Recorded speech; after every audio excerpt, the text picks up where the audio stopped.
O Olho de Horus.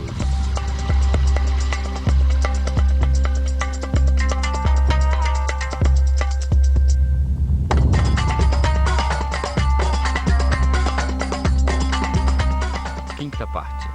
Saqqara, o Complexo de Cristal.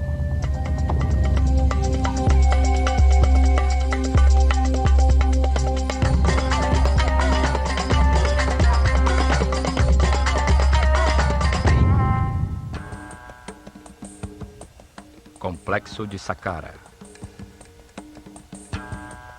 Saqqara é a primeira manifestação do avançado conhecimento dos sacerdotes da Escola de Mistérios Olho de Horus, cujas ruínas existem até hoje.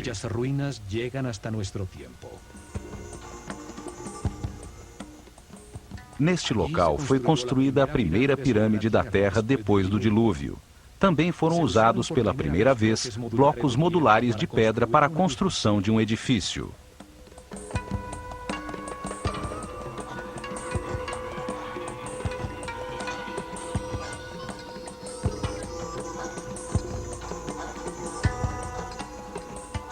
Nas paredes, esculpiram hieroglifos com os primeiros textos religiosos da história.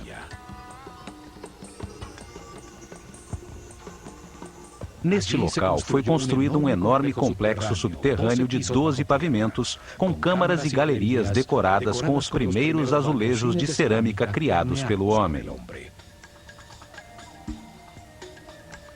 Nessas câmaras subterrâneas, encontrou-se mais de 40 mil urnas, tigelas e vasos de alabastro. Qual era a utilidade de tudo isto? Por que construir com tanto esforço túneis, câmaras e salões 30 metros abaixo do solo? Como iluminaram estes espaços para fazerem o complexo desenho cerâmico nos muros?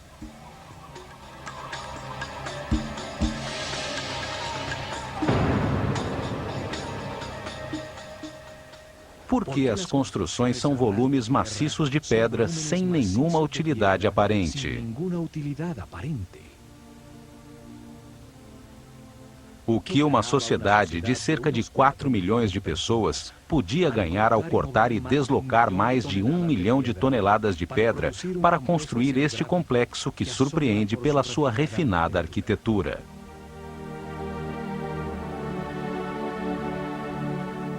Qual o objetivo de um trabalho tão elaborado de esculturas em pedra, colunas, baixos relevos e detalhes arquitetônicos refinados num edifício que não tinha nada em seu interior? Como explicar a utilização de uma avançada tecnologia com algo tão inexplicável racionalmente? Saqqara é um dos maiores mistérios do Egito. Sua história nos revela as mais incríveis respostas. A começar pelo fabuloso personagem que a desenhou e dirigiu sua construção. O arquiteto Imhotep, cujo nome significa o sábio que vem em paz, sumo sacerdote da Escola de Mistérios Olho de Horus, tem um lugar de destaque na história da humanidade. Ele foi primeiro-ministro, vizir e chanceler do faraó Djoser, que reinou na terceira dinastia em torno do ano 2800 a.C.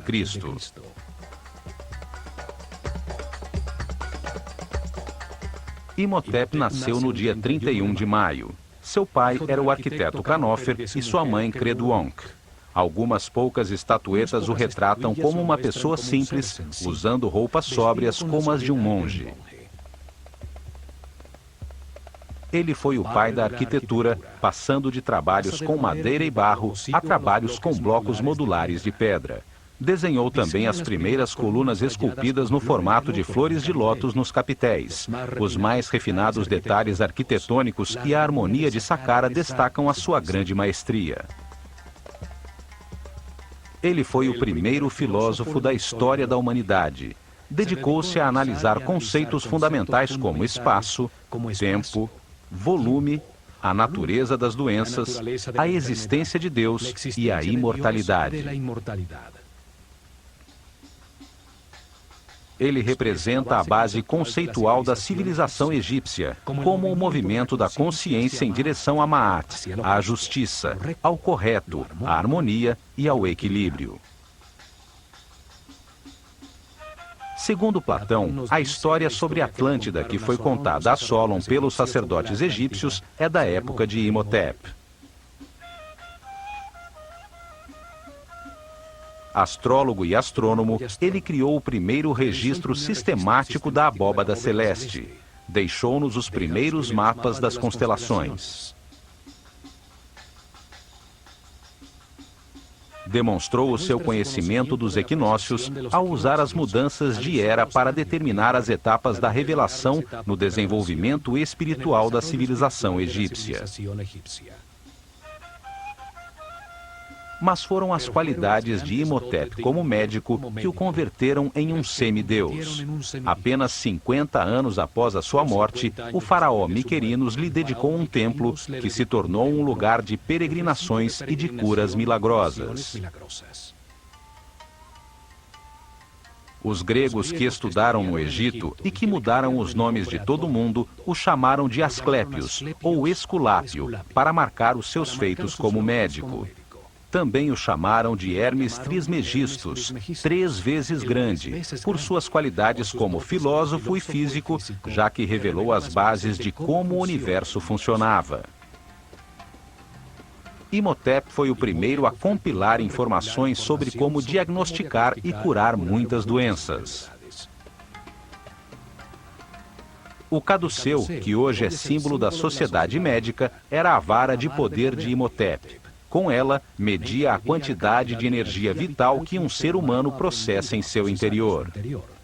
Desta forma, sabia qual dos centros energéticos ou chakras utilizar para captar e processar a energia vital, bem como identificar onde existiam desequilíbrios celulares eletromagnéticos.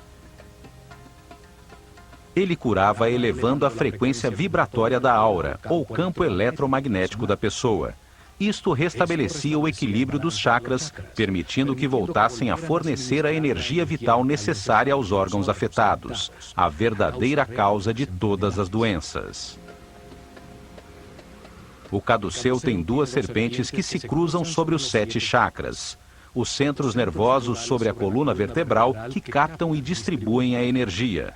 Simbolizam as 2 polaridades de carga elétrica e movimentos opostos, que dão lugar ao universo dual. Em seu centro, há uma coluna formada por pares de partículas com cargas opostas que se neutralizam e equilibram, a única maneira de se chegar à iluminação. Representa a Kundalini, a força vital que sobe através da coluna vertebral. Quando este conhecimento desapareceu, a sua forma se conservou como símbolo para a cura. Através de experiências que utilizam sua forma como uma bobina elétrica, tem-se descoberto que ela possui características misteriosas.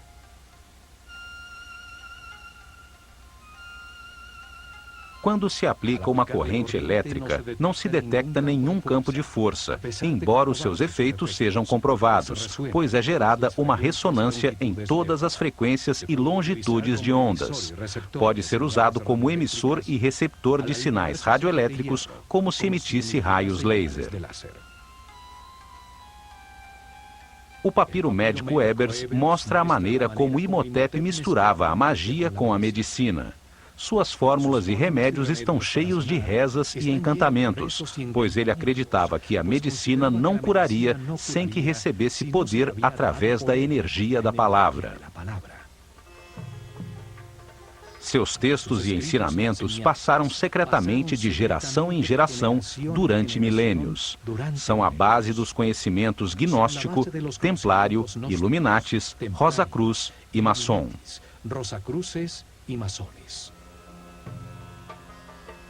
Os gregos os chamavam de princípios herméticos. Imhotep deixou para a posteridade vários papiros e textos.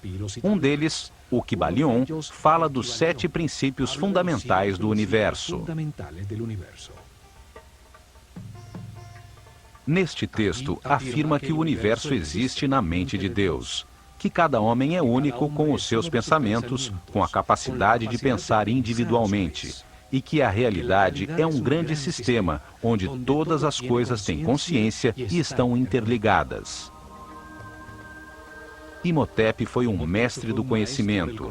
Ensinou a escrita hieroglífica e produziu vários textos em pedra, produzindo os primeiros textos religiosos da história. Por isto, é associado com Thoth, o éter ou princípio divino, simbolizado através de um corpo humano com cabeça de íbis, que representa o verbo divino, o criador da palavra.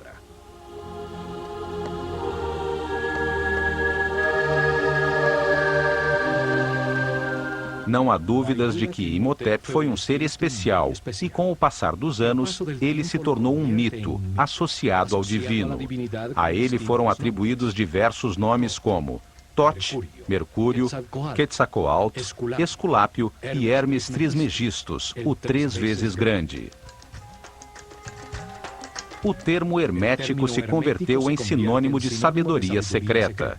A mesma sabedoria que uma vez esteve nas mentes dos sacerdotes do Olho de Horus, dos quais um dos primeiros sumos sacerdotes foi Imhotep, o sábio que vem em paz.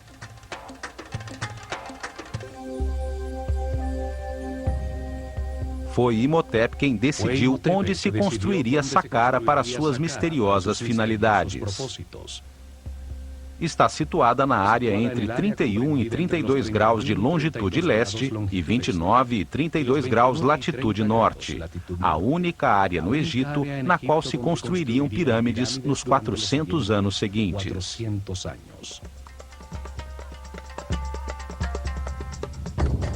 Uma zona desértica a 14 quilômetros ao sul do Cairo, ao lado de Mênfis, a desaparecida capital do Egito. Em Meidum, Hawara e Elahum estão as que ficam mais ao sul, e em Abu Hawash, a pirâmide que está mais ao norte. Foram construídas sobre uma plataforma de pedra que vai até Giza, 50 metros acima do nível do rio. Assim, garantia que o nível das águas não inundasse os trabalhos subterrâneos que havia planejado. Em uma zona onde existem outras 8 pirâmides menores, construídas nas dinastias 4, 5 e 6. Saqqara fica exatamente sobre um dos nódulos principais da rede eletromagnética do planeta, onde melhor se pode utilizar a força de sua energia telúrica para fazer vibrar uma grande massa de pedra. Nesta área ocorrem os efeitos eletromagnéticos naturais mais poderosos do planeta.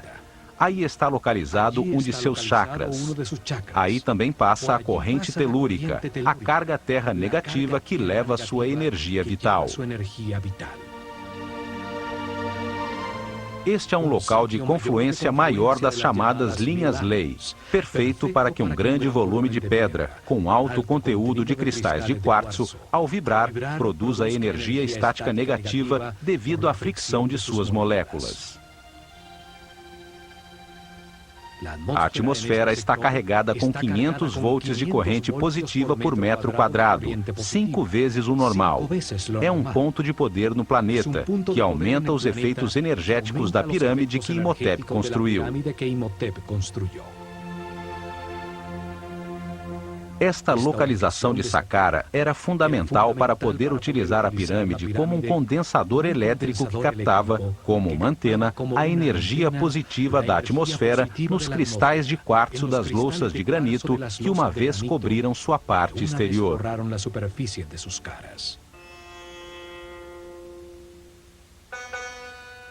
Saqqara significa o que abre e guia no caminho. Seu símbolo é o chacal, que guia os perdidos no deserto até levá-los às terras cultivadas, até às terras do homem civilizado.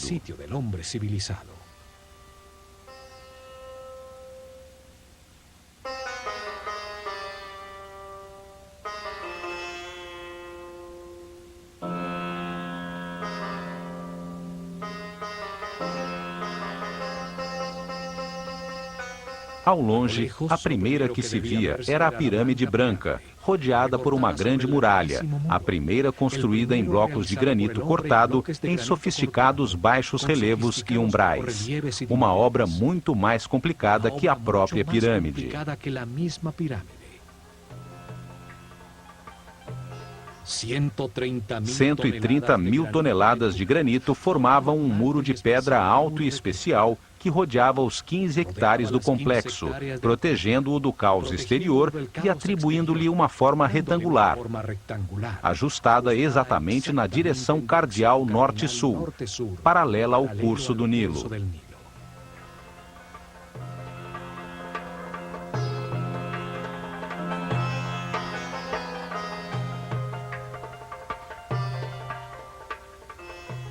O muro tinha 10 metros de altura, o que representa aproximadamente 4 andares de um edifício moderno. 550 metros de comprimento, 5 quarteirões e meio em linha reta de norte a sul, e a metade exata desta distância, 275 metros de largura, de leste a oeste. O muro é o primeiro componente da máquina quântica desenhada por Imhotep em Saqqara. Todo o complexo era como um grande circuito eletrônico, só que em pedra e em maior escala. O muro funcionava como um cordão eletromagnético que isolava o complexo, fechando e protegendo todo o circuito. Para cumprir este objetivo, não são necessários cabos elétricos, apenas que as moléculas do material que lhe dão forma tenham um alto conteúdo de cristais de quartzo. O granito de Tura, local muito próximo de Saqqara, tem um grande conteúdo de quartzo. O quartzo organiza as suas moléculas em tetraedros, uma das 5 formas básicas das quais a matéria é constituída, os chamados sólidos platônicos. Ao vibrar com o planeta, os tetraedros se friccionam entre si, produzindo uma carga elétrica. Os 85 mil metros cúbicos do muro de granito continham uma enorme quantidade de cristais de quartzo que geravam um poderoso campo de força, uma onda radioelétrica constante. O muro é parte integral de um complexo captador de energia eletromagnética, cujo coração estava na pirâmide escalonada que, com os seus 66 metros de altura, dominava o complexo.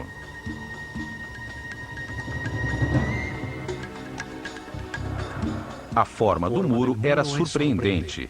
Entrava e saía de forma regular, gerando pórticos em intervalos constantes. Baixos relevos verticais marcavam os pórticos, que embelezavam e regularizavam o conjunto, produzindo uma sensação de harmonia com um estilo arquitetônico quase ultramoderno.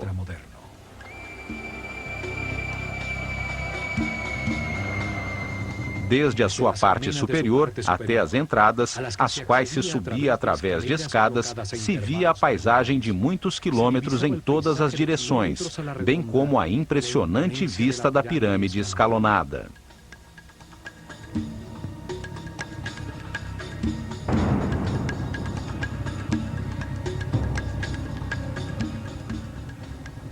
Não só foi a primeira construção monumental construída em pedra talhada pelo homem, mas tem uma série de detalhes arquitetônicos que indicam uma maestria e um conhecimento que nunca foram superados em todo o desenvolvimento posterior àquela civilização.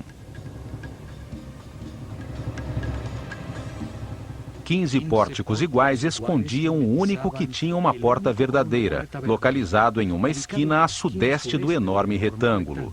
Constituía-se de um estreito corredor de acesso que só permitia a entrada de um visitante por vez.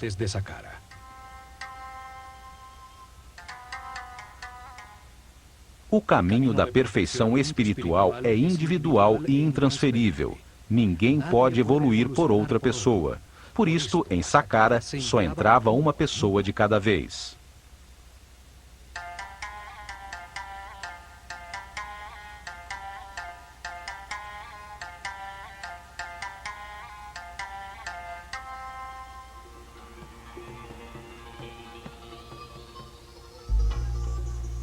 Um muro tão alto, com 14 portões falsos e apenas um verdadeiro, numa entrada tão estreita que parecia haver sido construído com propósitos de defesa. No entanto, Saqqara nunca teve uma porta em sua única entrada. A tecnologia aplicada restringia o acesso aos seres com mentes primárias, os que tinham um campo elétrico pessoal carregado negativamente. Desde o comprido corredor, logo abaixo do muro e ao longo de toda a galeria das 48 colunas, existia um campo de força poderoso que ampliava os sentimentos do visitante. Se existisse ódio, medo ou insegurança em seus corações, sua própria angústia ampliada impedia que penetrassem no complexo.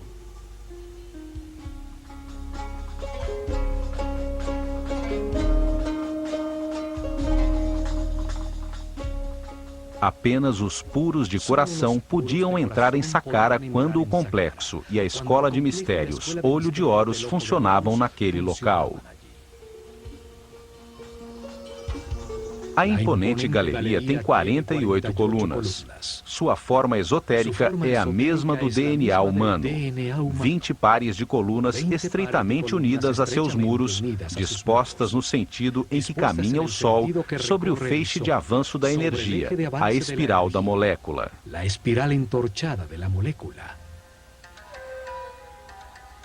4 pares de colunas no salão transversal ao final da sequência simbolizavam a capacidade adicional de armazenar, analisar e processar informações, o que diferencia o ser humano do animal.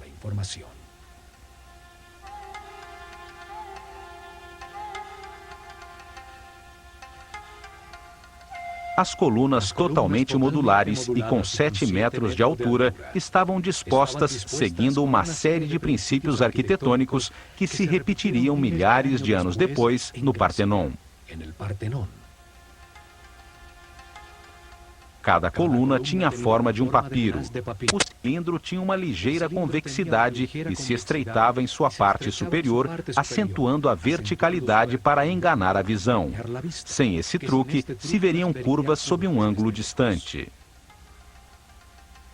O restaurador de Saqqara, Jean-Philippe Loé, também descobriu que na profundidade da galeria, as colunas mais distantes estavam ligeiramente distanciadas entre si, aumentando a perspectiva e produzindo a sensação de que a galeria era maior.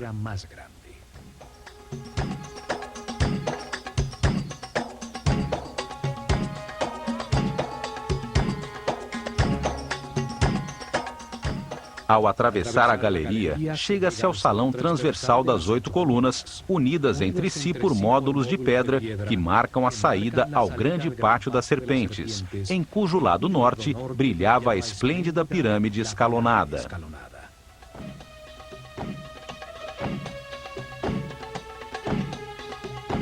O pátio estava originalmente delimitado por altos muros com intrincados baixos relevos. Formava nichos com uma forma que simboliza uma porta e que, posteriormente, apareceria nos muros de todas as tumbas egípcias.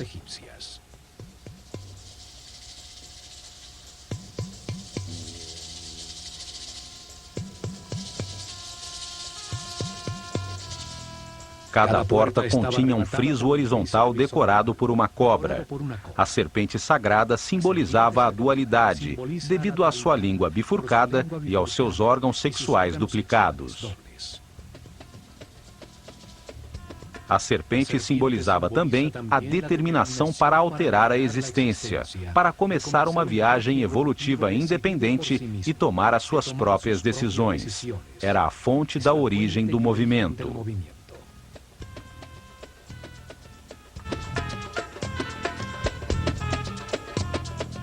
Neste pátio realizaram-se muitas cerimônias, a maioria com discípulos da escola.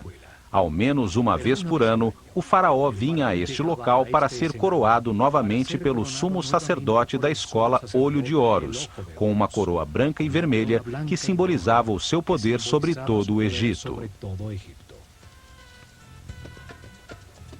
Quando o reinado do faraó completava 30 anos, realizavam uma cerimônia de renovação, chamada El Heb Sed. Nesta cerimônia, o faraó, adornado somente com as insígnias de seu poder, corria ao redor do pátio das serpentes, simbolizando seu rejuvenescimento e demonstrando sua força para governar o plano físico. O muro na parte sul do pátio formava a fachada da chamada Tumba Sul, uma capela falsa, feita de pedra maciça, cuja verdadeira função era dissimular um dos acessos ao complexo subterrâneo. A capela tem um pequeno espaço em seu interior, onde havia um poço vertical que permitia chegar ao sistema subterrâneo, longe do acesso que chega à pirâmide. Nessa profunda escavação, descobriu-se a escada original de acesso ao mundo subterrâneo. Os dois poços verticais de acesso, o da pirâmide e o da Capela Sul, foram encontrados selados com tampas circulares de granito que pesavam mais de 10 toneladas. A capela na superfície era só uma fachada falsa para este acesso. A verdadeira vida de Saqqara estava abaixo da terra. Deste acesso na Tumba Sul, se chega às câmaras e galerias subterrâneas, e há um túnel que termina exatamente abaixo da galeria de acesso.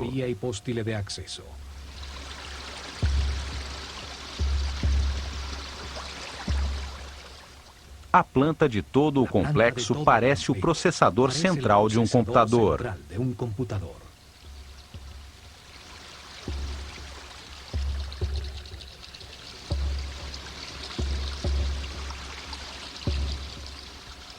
Saqqara foi a primeira experiência com a forma piramidal para aplicar e aperfeiçoar uma tecnologia quântica, cujo objetivo era acelerar o aperfeiçoamento espiritual dos discípulos da Escola de Mistérios do Olho de Horus.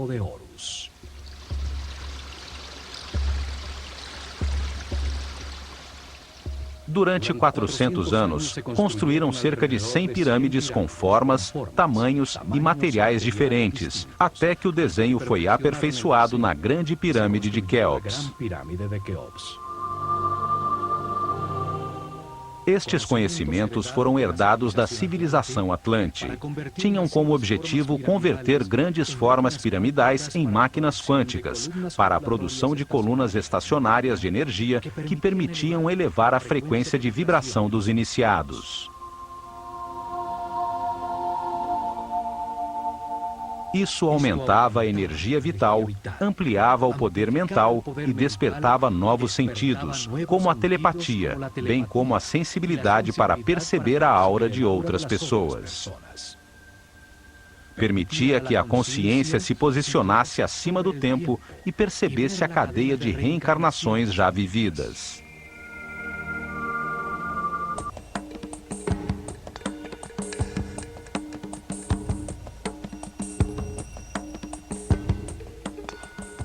No lado por onde se eleva o sol no pátio da serpente, ainda permanecem erguidas 3 colunas.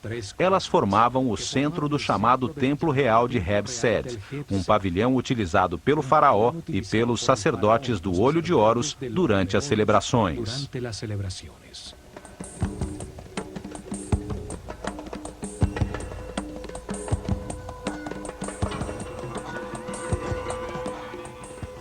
A partir deste pavilhão, seguindo um muro curvo, chegava-se ao pátio retangular de Heb-Sed, paralelo ao pátio central do complexo.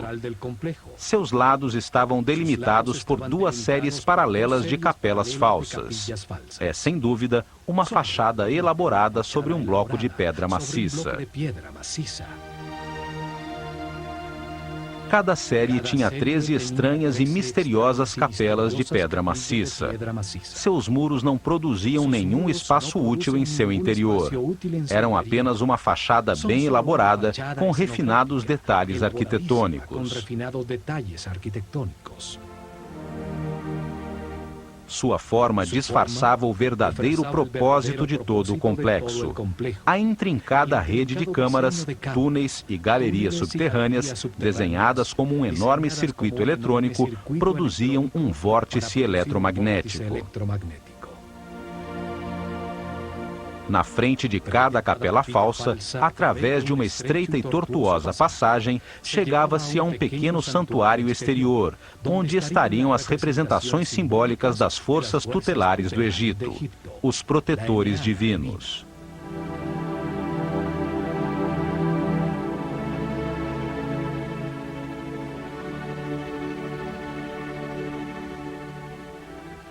Os muros exteriores estavam decorados com os altos e baixos relevos de portas e janelas falsas, cercas falsas de madeira, séries de jets e colunas tipo flauta. Enfim, uma cenografia completa talhada em pedra. Ao norte do pátio das capelas falsas, exatamente ao leste da pirâmide escalonada, estão as chamadas Casas Sul e Norte, duas construções muito maiores, mas igualmente falsas.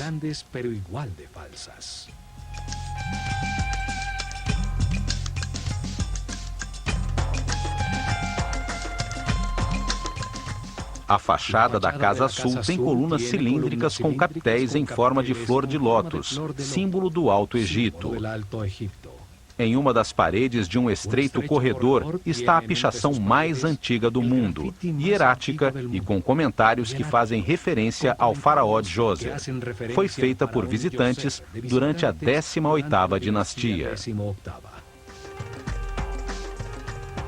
A fachada da Casa Norte tem colunas com papiros, o símbolo do Baixo Egito, o delta ao norte do país. Neste local, durante a cerimônia do Heb-Sed, o rei recebia a coroa vermelha, que simbolizava sua autoridade sobre este território.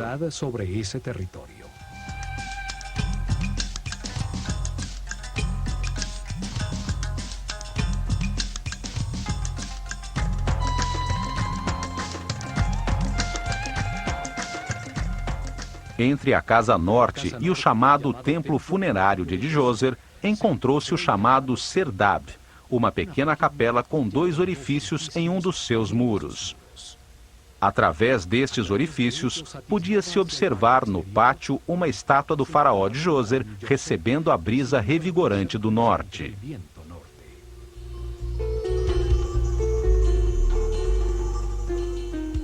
Esta figura impressionante, cujos olhos incrustados de cristal se perderam, é a primeira imagem tridimensional de tamanho natural de um monarca egípcio que se mantém até os dias de hoje.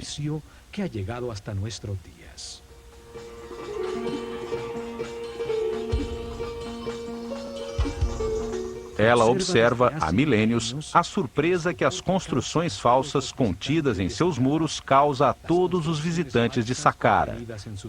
O disfarce que esconde a poderosa máquina quântica. Daqui vêm as teorias que afirmam que Saqqara foi a sua tumba nunca utilizada.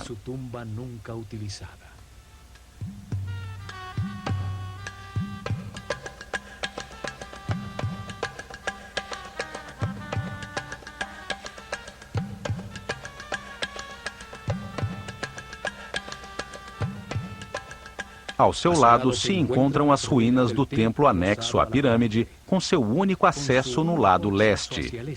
Através de intrincados labirintos de estreitos corredores, conduzia a 2 pátios abertos, um dos quais escondia a verdadeira entrada de Saqqara nas profundezas da terra.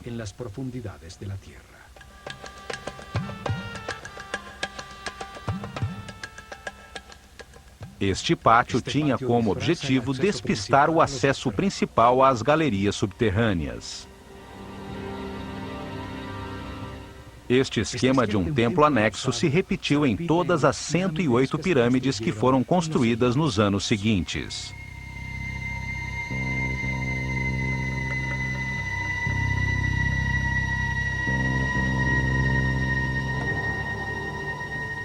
Saqqara foi abandonada com a chegada da Era de Ram em torno do ano 2320 a.C., quando a pirâmide de Quéops foi construída. O conhecimento sobre os acessos às câmaras e galerias subterrâneas se perdeu com o passar dos anos. As pedras de seus muros foram utilizadas como material de construção.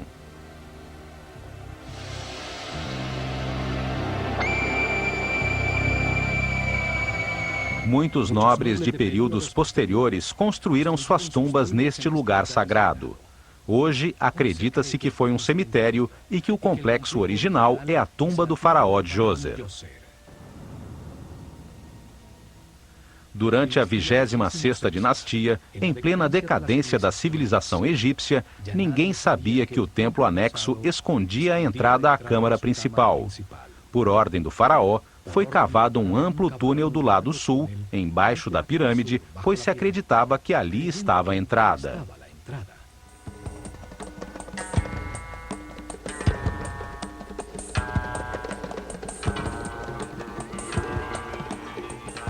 A rocha foi perfurada, sendo mantidas muitas colunas em pedra para evitar que o túnel desabasse.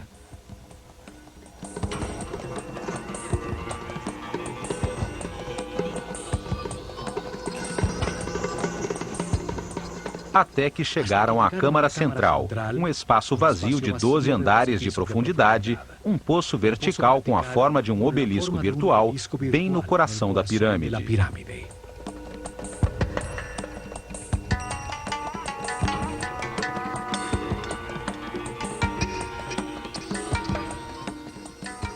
A partir daí, descobriram que o acesso original estava, na realidade, no lado norte da pirâmide, e então puderam entrar em todo o complexo de galerias subterrâneas.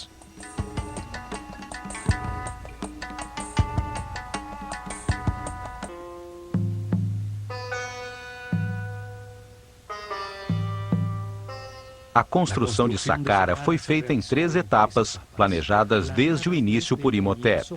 Estas etapas permitiam que o complexo fosse crescendo e que a pirâmide se expandisse como o corpo de um ser humano. A primeira etapa começou com a construção da coluna vertebral do complexo, a escavação do poço vertical da pirâmide, que descia até uma profundidade de 30 metros. 12 andares de profundidade, que equivaliam a 50% da altura total da pirâmide acabada.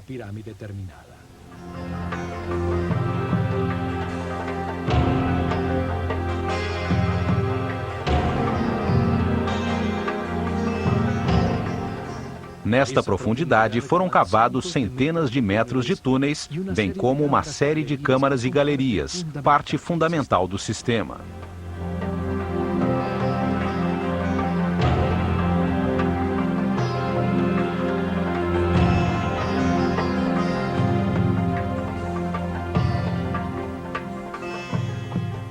Na segunda etapa, uma pequena pirâmide escalonada foi construída sobre o complexo subterrâneo.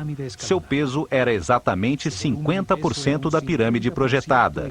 Utilizava apenas metade dos recursos e do esforço total.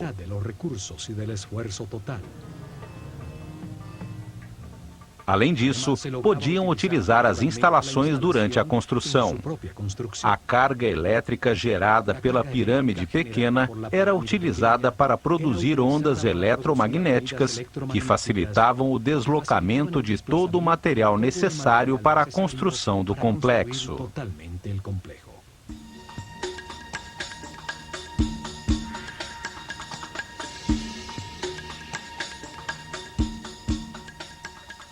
A partir da parte frontal da pirâmide, colocavam uma série de pilares chamados djed, a distâncias regulares. Estes transferiam, de um para outro, a carga de íons negativos gerados por suas massas em vibração.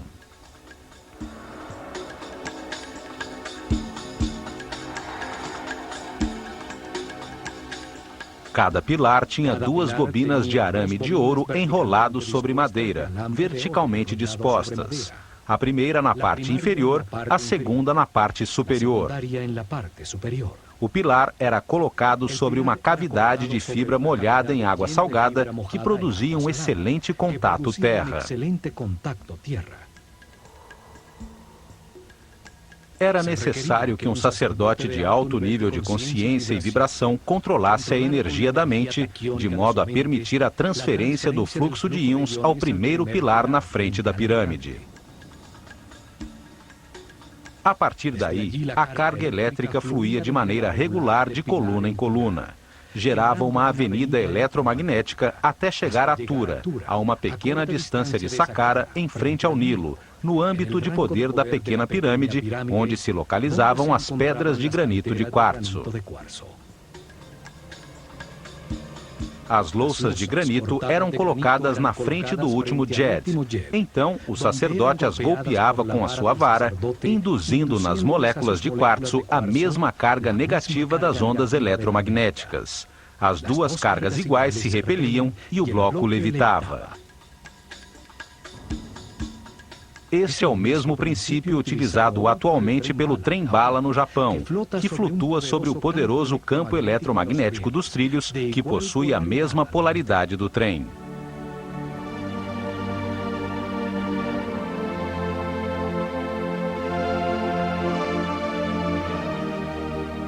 Dessa forma, com a primeira linha de transporte eletromagnético, eles puderam facilmente transportar toda a pedra que precisavam para a terceira etapa. As 425 mil toneladas de pedra para ampliar a pirâmide e as 135 mil toneladas de granito para o muro externo.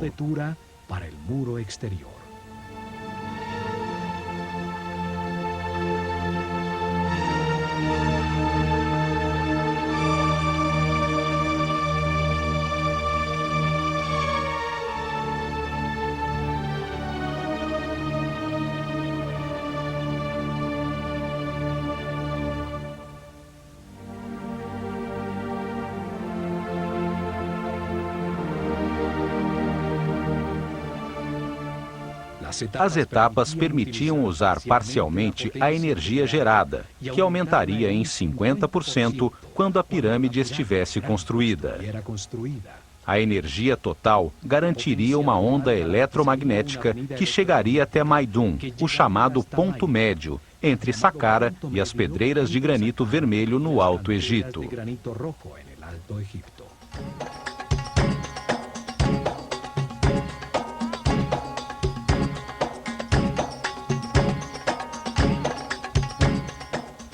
Esta tecnologia e conhecimento foram herdados dos Atlantes e se baseiam nos princípios da mecânica quântica que nossos cientistas apenas começam a entender.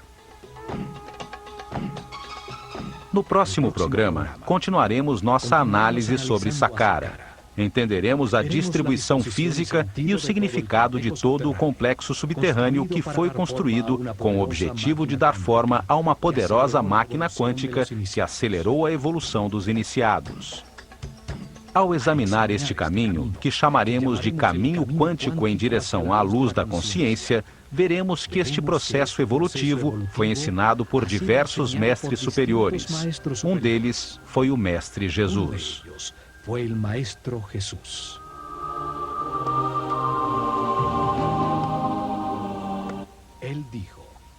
Ele disse que, se seguíssemos o caminho da luz e da vibração do amor, realizaríamos coisas ainda maiores.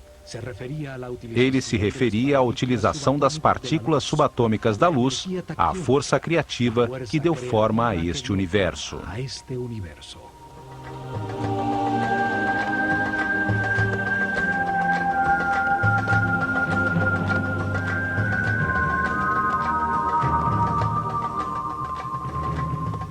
Milhares de anos antes da chegada de Jesus, os sábios sacerdotes do Olho de Horus utilizaram este mesmo tipo de conhecimento para acelerar a evolução de seus discípulos em Saqqara.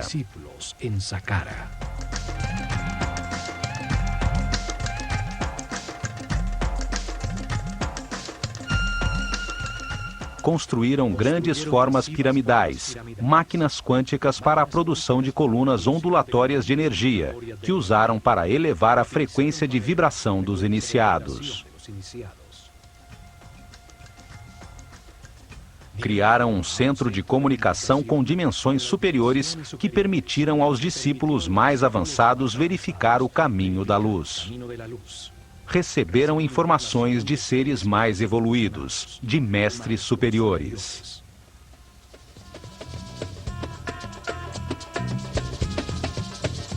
No plano físico, ao produzir estas ondas eletromagnéticas e efeitos de supercondutividade em diversos materiais, facilitaram a construção de seus templos, os livros vivos da Escola de Mistérios do Olho de Horus.